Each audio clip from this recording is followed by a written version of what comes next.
All right, let's talk about app settings and how to configure those. So, the first setting you want to configure are locations. This is anywhere that you will receive or deliver a package. So, here we have receiving set to default. Our default value is the first location that's going to pop up when you're adding packages. So, doing this correctly is going to save you a lot of time. To enter a location, just type it and hit add. And then all of these locations can, of course, be reordered, and that will be the order that you see them in when you're adding packages. The next setting I want to talk about is fees and tax. So we've got a couple of options here. First of all, you can choose to charge fees or not. If you turn them on, we have a flat fee per package option, which is self explanatory. Then we have weight based fees. Now, for weight based fees, you want to add ranges. So we'll do 0 to 5 pounds. We're going to charge $5. You want to add another range. We're going to do 6 to 10 pounds, $10.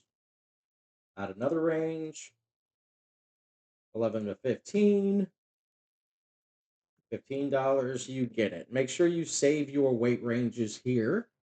We also can do a flat rate for outgoing packages, and you can charge whether or not you want to charge for crates and pallets. We also have a storage fee calculation where you can tell the program how many days you would like to store a guest package before they start being subject to storage fees. In this case, we've done 3 days. And then you can do a flat rate, right? $10 per day, or a percentage total, which would be this in this case would be 10% for every single day over three that their package is there. And don't forget to configure your tax rate here. The next setting we need to talk about is events, right? These are primarily going to be conferences. So you want to enter your conference name, what day you would like the packages delivered, the location, and the time that you would like the packages delivered. You can also configure custom discounts for individual events. And these discounts are a flat rate percentage that'll come off the invoice, a fixed dollar amount that'll come off the total invoice, a flat rate per package that will override our fee settings. So you can say every package is going to be $2 regardless if you want to give them a break.